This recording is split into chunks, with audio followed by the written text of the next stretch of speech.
is something that has really bugged me too, because they'll give you context as far as this is what's happening with this character, but they don't actually tell you, because they don't necessarily know what triggers the engine to play this particular audio file. So a lot of time, and it really is what happens with the NPC stuff, the non-player character stuff. So like there was this game that Travis and I did where the way that the director was directing everybody was full tilt in the poop, screaming for pedestrians walking around.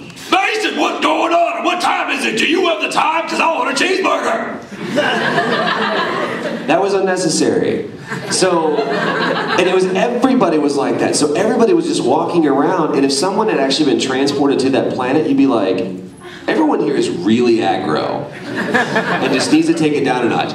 So not just context as far as am I a bad guy, am I a good guy, am I talking to the good guy, talking to the bad guy, whatever, but actually what's the proximity? What's happening? Because it's same game, Liam O'Brien and I have a scene together where he's giving all this exposition into the story, and I'm running away throwing bombs, and he's like, so you have to understand that what you're doing right now is really good. I'm like, yeah, that sounds fantastic, while I'm blowing stuff up. So it doesn't play right, and a lot of times they don't know how it's gonna to happen. So a lot of times it's not in the script. It's that people are trying to make a movie in completely compartmentalized ways while making a game too. And one of the funny things about Chris saying, you know, like, we need you to scream bloody murder for like 6 seconds and it can't be 5 and it can't be 7, is that sometimes you're going down a line count and you'll see a line and they're like, all right, we're gonna preview in Japanese, and it's like, oh, Sadaka, and you're like, Crimson Purgatory Hellfire is what I have to say that fast. And you're like, Crimson Purgatory Hellfire, and they're like, that's too long. Crimson Purgatory Hellfire! Still too long. Ian, tighten it up. I'm like, you tighten it up. Purgatory's getting rushed.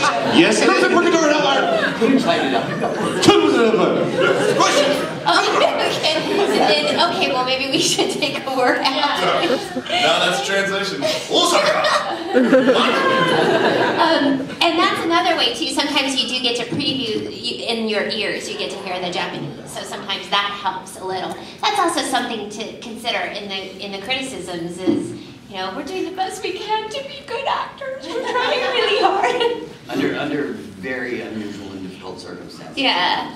Well, I'll definitely say that with video games, the reins are a lot less tight, absolutely, than they are in anime. We get a lot more opportunities to really kind of move around. There's a game that Laura and I are working on right now that the director is absolutely brilliant, and Laura and I have this amazing scene, and we have original Japanese to go off of, but we don't have to match up flaps, and we're really getting a lot of leeway as far as making the culture translate, and he gave me a lot of room because my character is really emphatic and really big, but the scene required it to be, to make sense in Western civilization, to be more subtle.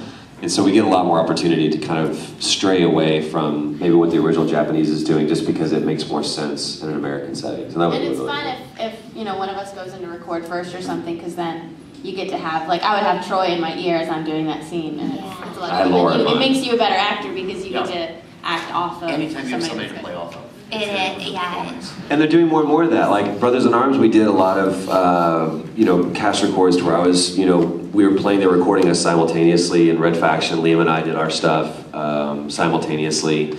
So that really helps too. So. Oh, absolutely. What else do you guys have to ask? Right there, Black Cat.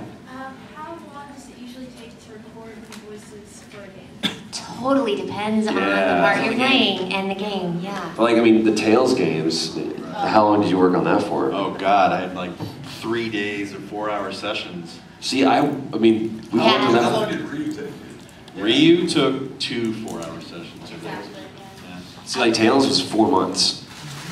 Pretty much every week. A game that Laura and I are working on right now, we're going to be working on that for about as long, recording every week for about 4 to 5 months. And there's one game, some games you'll, 2 hours, 4 hours, you're done. Yeah. It just really depends on the game and the character. Anybody else? Stripey hat? Do you voice together in some sessions, or do you just voice all separate?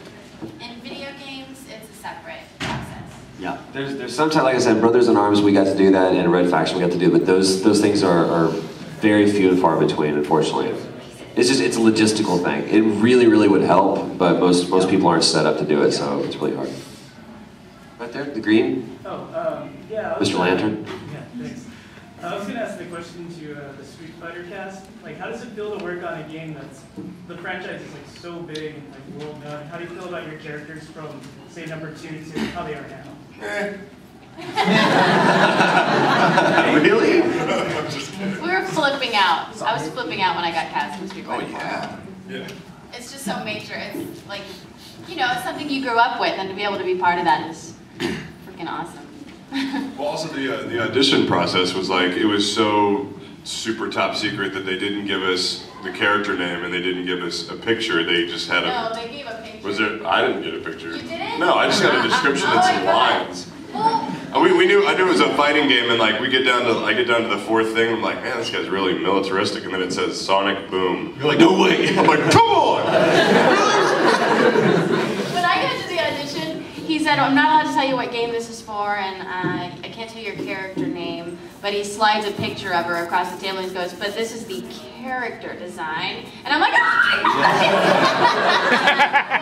The second thing about that show is that I got called to audition. And because I live in Texas and would have to fly myself out and put myself up, Yeah. and I was at a point where I was absolutely broken. I said, you know what? I'm gonna have to give this show a pass. And the director was like, do you really want to? And I was like, I have no money in the bank right now. I was between checks. And I was like, and he's like, okay. And so then when it came out, he said, that's what I was trying to get you out to audition for. I was like, well, sorry. I'd love to have done it, but You can't take a job if you're going to No. lose money on it. I mean, no Exactly. matter how much you love Exactly. it, this is also our career, and you have to be able to pay rent, you know? I had to live at home to pay bills. That's another thing about video games you just brought up, that they hardly ever do you even know what you're auditioning for. Yeah. I think is it Suikoden or Suikoden? I don't know people. Suikoden 5, I don't think I knew the name of that show until like weeks after we were done recording. I did not know what the name of the video games. So when you get the audition scripts, a lot of times you have no idea what you're auditioning for. When you're recording the show, you still don't know the name of the game. So unless you're a video game person, and you can figure it out. I don't know. There's only been a few that I've seen that have done like code names, but I mean I guess they're getting more and more because people are getting weird. What do you think about Street Fighter? Did you audition in California or in Texas? Yeah, California. Really? Yeah, I was already there. But Did they have a picture of it? Or? oh yeah, I was just like with Laura. It's like I can't tell you what this is, and then I open the notebook like, oh my god. You know? And I've never really been good at Street Fighter. I still suck at it, but I knew that it's like everyone and their dog knows what this is. This is like pop culture. People who aren't even anime fans know what Street Fighter is. You know, gamers and everything. So it's like, wow, this is like. I think it's the biggest role I have on my resume, the biggest credit I have, even though the guy hardly talks. I mean, him as a character is just icon. Like, yeah. Iconic character. We got about